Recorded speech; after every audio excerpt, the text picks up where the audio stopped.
다 같이 사도신경으로 신앙 고백하겠습니다. 전능하사 천지를 만드신 하나님 아버지를 내가 믿사오며 그 외아들 우리 주 예수 그리스도를 믿사오니 이는 성령으로 잉태하사 동정녀 마리아에게 나시고 본디오 빌라도에게 고난을 받으사 십자가에 못 박혀 죽으시고 장사한 지 사흘 만에 죽은 자 가운데서 다시 살아나시며 하늘에 오르사 전능하신 하나님 우편에 앉아 계시다가 저로서 산자와 죽은 자를 심판으로 오시리라. 성령을 믿사오며 거룩한 공예와 성도가 서로 교통하는 것과 죄를 사하여 주시는 것과 몸이 다해 사는 것과 영원히 사는 것을 믿사옵나이다. 아멘. 찬송가 540장 찬양하십니다. 540장입니다.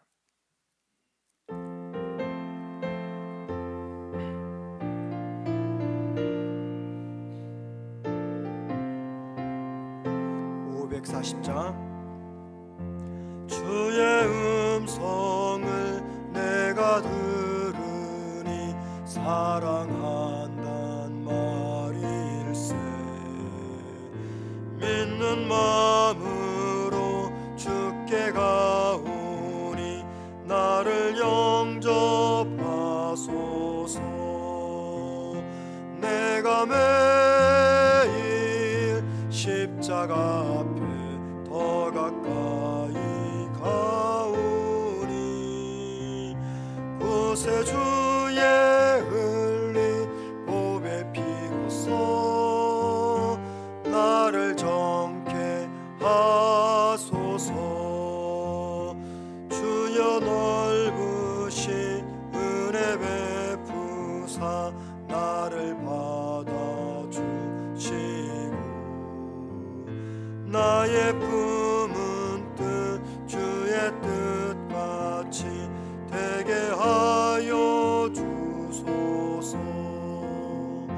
내가 매일 십자가 앞에 더 가까이 가오니 구세 주의 흘린 보배 피로써 나를 정케 하소서.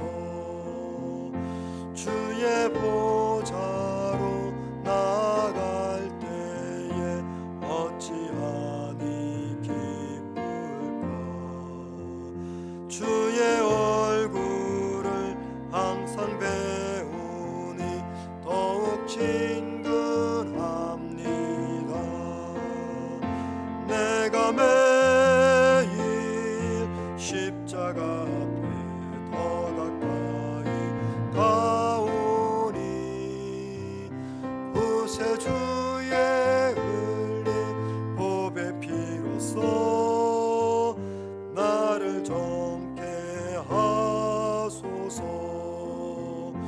우리 구주의 넓은 사랑을 증량할 자 없으며 주가 주시는 참된 기쁨도 헤아릴 수 없도다.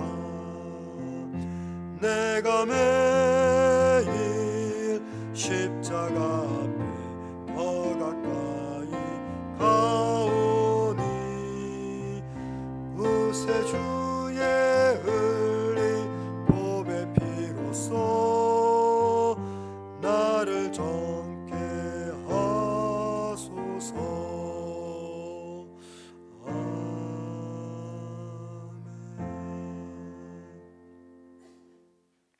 하나님 말씀 봅니다. 디모데후서 1장 9절에서 18절까지입니다. 디모데후서 1장 9절에서 18절입니다. 제 성경책으로 신약 343면에 있습니다. 디모데후서 1장 9절부터 제가 혼자 읽습니다.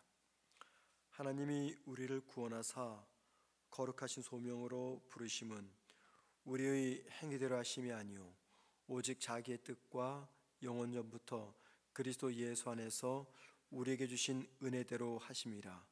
이제는 우리 구주 그리스도 예수의 나타나심으로 말미암아 나타났으니 그의 사망을 패하시고 복음으로써 생명과 썩지 아니할 것을 드러내신지라.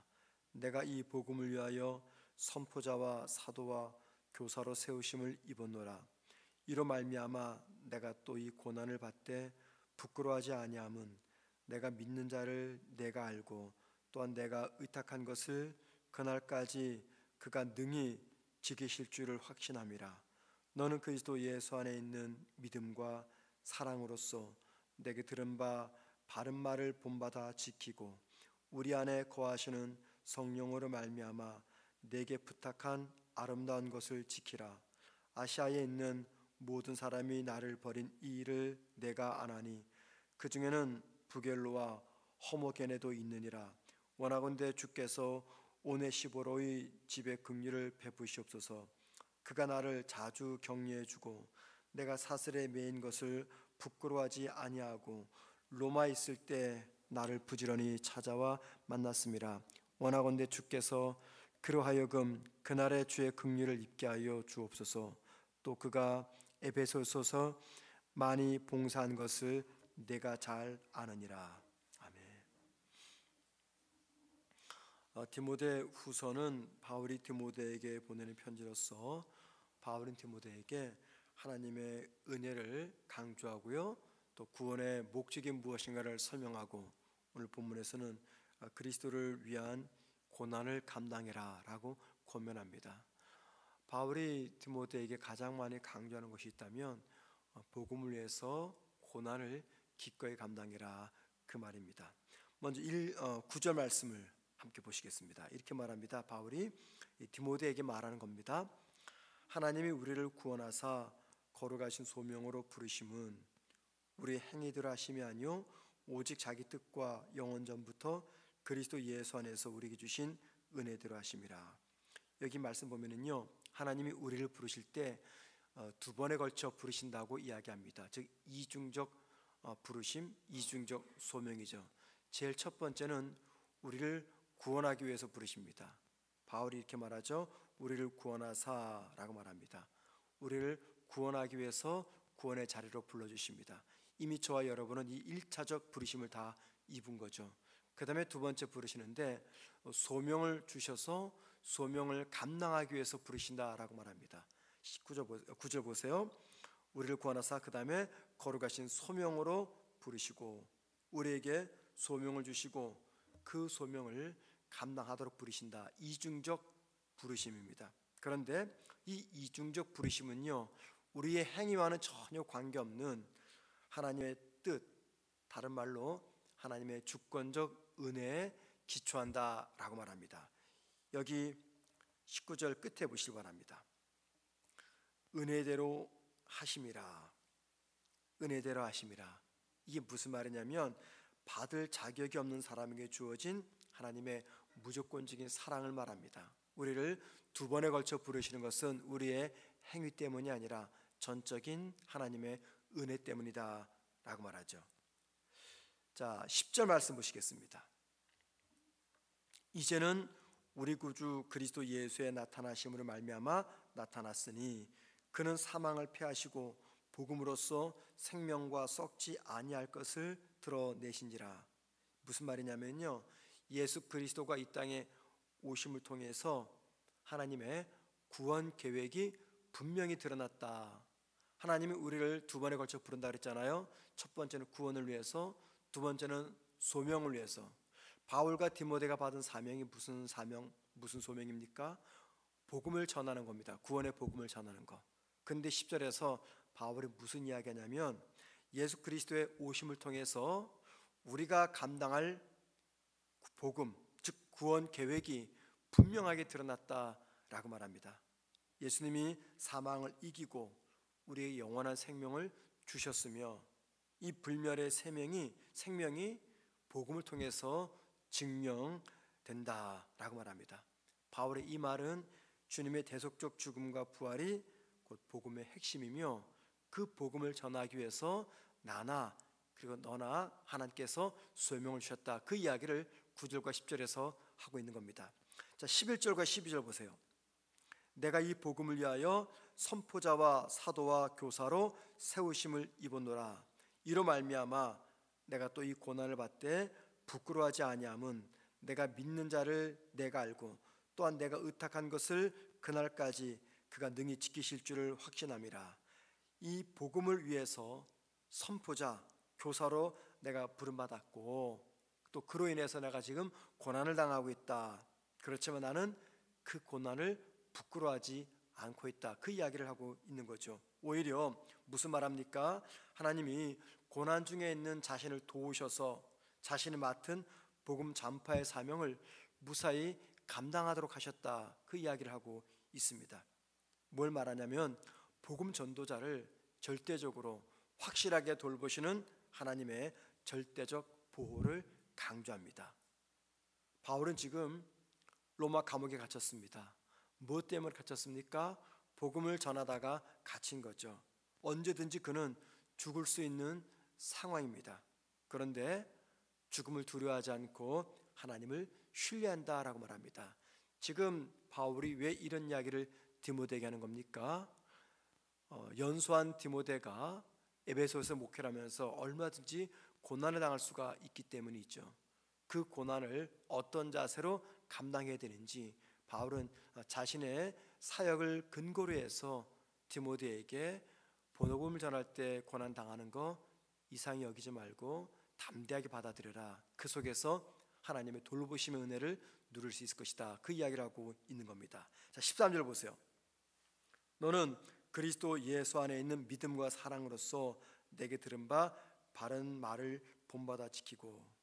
바울은 바로 직전 12절까지 복음 전도자인 자신의 사명과 그리고 그 사명 때문에 당하는 고난과 그리고 하나님을 향한 믿음을 고백했죠.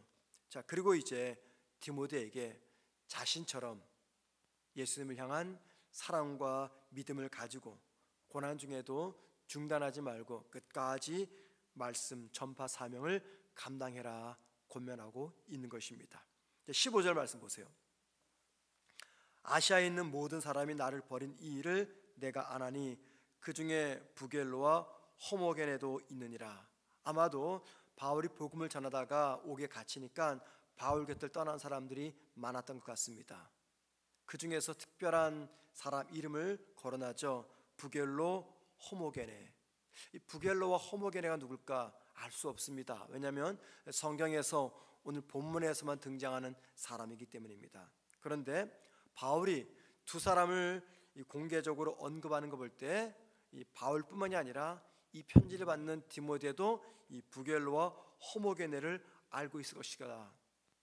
아마도 이 에베소 교회의 성도가 아니었겠는가, 혹은 당시 초대교회 성도들이 잘 알고 있었던 지도자급에 속한 이름의 사람들은 아니겠는가, 이런 짐작을 해볼 수가 있습니다. 그런데 바울이 감옥에 갇히는 고난을 당하자 그 두 사람이 바울 곁을 떠났습니다. 두 사람뿐만이 아니라 많은 사람들이 바울 곁을 떠났고 바울 혼자 남게 되었다라고 말합니다. 자, 그런데 16절과 17절에서 무슨 이야기합니까? 비록 부겔로와 호모게네는 떠났지만 전혀 예상하지 않았던 사람, 그가 누구냐면 오네시보로입니다. 그가 로마까지 찾아와서 바울에 찾아가서 바울을 위로하고 바울을 격려했다, 바울을 도왔다, 그 이야기를 하고 있는 것이죠. 여러분, 바울의 이 16절과 17절의 고백이 무슨 의미가 담겨져 있는 겁니까?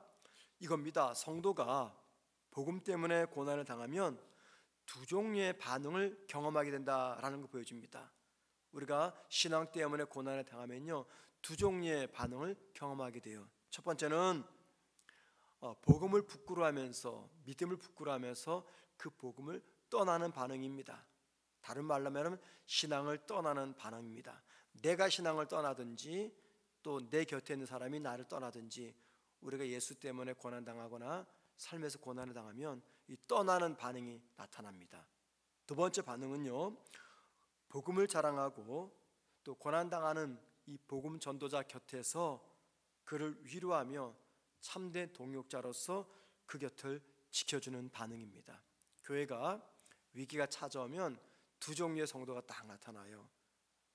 교회를 떠나는 성도가 있고 끝까지 그 교회를 지키는 성도. 우리 삶에 고난이 찾아오면 그 고난 때문에 믿음을 떠나는 성도가 있고, 그 고난 때문에 더욱더 믿음이 깊어지는 성도가 있습니다. 지금 그 이야기를 바울이 하고 있는 것입니다. 자, 오늘 본문은 크게 세 가지를 이야기합니다. 첫째, 고난 속에서도 바울이 하나님을 신뢰하는 모습.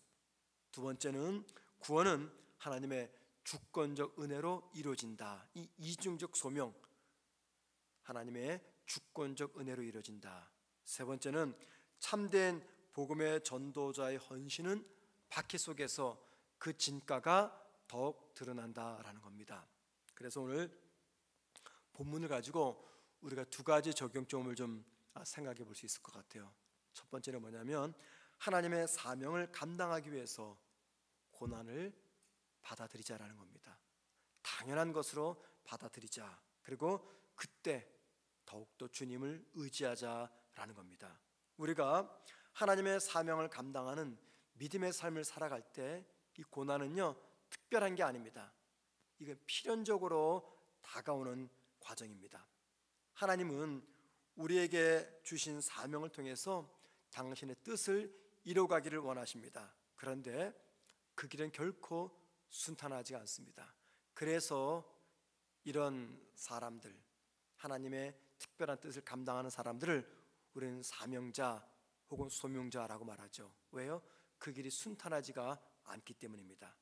그러나 바울이 감옥에 갇힌 고난 속에서도 하나님에 대한 확신을 놓지 않았듯이 우리도 고난의 순간마다 주님을 더욱더 깊이 의지하며 나아가야 됩니다.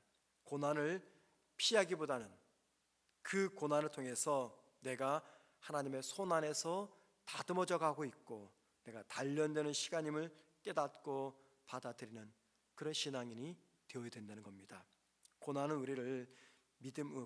우리의 믿음을 정금처럼 정화시키면서 주님께 더 가까이 나아가게 만듭니다. 그렇기 때문에 우리가 만나는 고난이 단순히 불편하고 힘들다 그 일이 아니라 하나님의 뜻을 순종하는 과정에서 반드시 필요한 너무 귀한 순간이며 훈련임을 기억하게 됩니다. 그리고 이 고난의 시간을 은혜로 받아들이는 믿음의 자세가 필요한 거죠. 우리 모두에게는요, 하나님께서 주신 이 사명의 무게가 있습니다. 너무 무거운 분이 있고 덜 무거운 분이 있는데 모두에게는요, 이 사명의 무게가 어깨 위에 올려집니다. 그 사명을 어떻게 감당하시겠습니까? 하나님을 사랑하는 마음으로 감당해야 됩니다. 고난 중에도 사명을 감당하려는 이 마음을 놓지 않을 때 하나님 반드시 그 사명을 감당할 힘과 고난의 삶을 무사히 지나가게 하시는 능력을 공급하십니다. 자, 두 번째 본문의 교훈 적용입니다. 고난의 순간에 진정한 하나님의 동역자로 서고 참된 동역자를 만날 수 있는 축복을 누릴 수가 있다는 겁니다.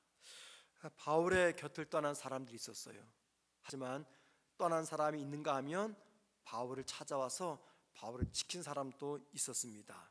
여러분, 저와 여러분도 어려움과 고난을 당할 때 똑같은 이런 일을 만나게 됩니다. 그래서 고난은요, 사람의 진면목이 드러나는 순간이며 고난은 하나님을 향한 우리 믿음의 진면목이 드러나는 시간입니다. 다른 말로 말해서 고난은 우리 믿음이 시험, 즉 테스트 받는 시간이다라는 겁니다. 우리는 고난 중에서 서로를 버리는 사람이 되어서는 절대 안 됩니다. 오히려 주님 안에서 하나가 되어서 그 곁을 지키는 그런 사람들, 그게 바로 진정한 동역자가 되는 것이죠. 고난은 우리를 혼자 버려두는 것이 아니라 참된 사랑과 헌신으로 잘 준비된 하나님의 사람들을 만나는 시간이며 내가 또 하나님 곁에서 그런 사람으로 변하는 시간입니다. 하나님이 주신 고난을 통해서 우리 주변에서 누구를 두셨는지 우리 깨달을 수가 있습니다. 또는 누군가가 고난당할 때 나는 그에게 어떤 사람으로 곁에 서 있는가, 이것도 확인할 수가 있게 됩니다. 여러분, 고난을 통해서 내 믿음이 드러나는 시간이며 고난을 통해서 나와 하나님의 거리가 얼마나 가까운지도 확인할 수 있는 시간이며, 이 고난 중에서 나와 내 주변의 사람들과 관계를 확인할 수 있는 시간입니다. 우리 삶에 힘들고 어려운 순간에 찾아올 때 힘들다, 아프다 라고만 생각하지 마시고, 이 고난을 통해서 내가 하나님과 사람, 이 관계가 얼마나 더 가까워지고 있는가 점검하고 또 확인하고 나를 돌아보는 그런 시간 되었으면 좋겠습니다. 기도하겠습니다.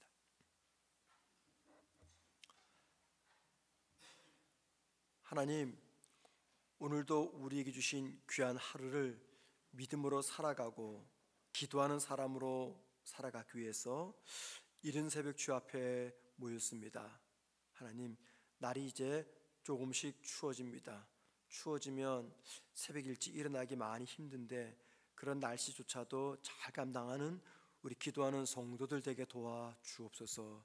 하나님께 입을 열어 구체적으로 기도하지 않아도 이미 이 이른 새벽 예배당에 찾아오는 우리의 발걸음을 통해서도 하나님, 우리 마음에 담긴 우리 삶에서 우리가 겪고 있는 크고 작은 기도 제목들을 기억하셔서 우리가 예상하지 않은 상황과 순간과 환경과 사람들을 통해서 풀어주시고 해결해 주시고 응답하여 주옵소서. 우리의 삶의 모든 것들이 하나님의 절대적 주권에 붙잡혀 있음을 고백합니다. 하나님의 우리를 향하신 주권은 언제나 최선임을 고백합니다.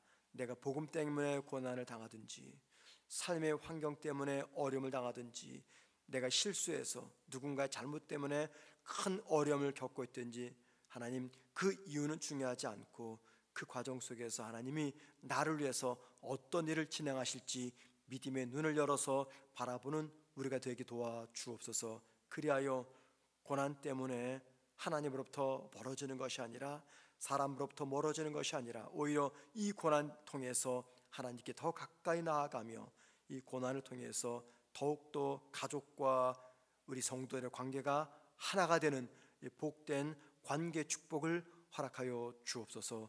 오늘 수예배를 드립니다. 원근각처에서 찾아와서 우리 성도들 하나님을 예비할 때 그 자리에 임재하시는 하나님의 임재를 우리 모든 성도들이 누리게 하여 주옵소서. 예수님의 이름으로 기도합니다. 아멘. 하늘에 계신 우리 아버지여, 이름이 거룩히 여김을 받으시오며 나라의 마옵시며 뜻이 하늘에서 이룬 것 같이 땅에서도 이루어지리다. 오늘날 우리에게 일용할 양식을 주옵시고, 우리가 우리에게 죄 지은 자를 사하여 준 것 같이 우리의 죄를 사하여 주옵시고, 우리를 시험에 들게 하지 마옵시고 다만 악에서 구하옵소서. 대개 나라와 권세와 영광이 아버지께 영원히 싸움나이다. 아멘. 함께 기도하십니다. 이 시간 우리가 기도할 제목은요, 고난이 찾아올 때 주님을 더 깊이 의지하고 그 고난을 통해서 우리의 믿음이 정금처럼 다듬어지게 하옵소서. 기도하십시다. 고난 중에 주님을 더 의지하며 고난 통해서 내 믿음이 정금처럼 다듬어질 수 있도록 기도하시고요. 두 번째, 고난의 순간에 진정한 하나님의 동역자로 서게 하옵소서. 그리고 사랑으로 동역하는 믿음의 벗을 만나게 하옵소서. 고난을 만났을 때 그 순간 내가 진정한 하나님의 동역자로 서고 사랑으로 동역하는 믿음의 벗을 만나게 하옵소서. 기도하시고요. 세 번째입니다. 계속 진행 중인 우리 교육관 건축 설계와 또 도시개발 보상 협상이 하나님의 은혜 가운데 잘 진행될 수 있도록 함께 기도하신 다음에 자유롭게 개인 기도하시다가 돌아가시겠습니다. 기도하십니다.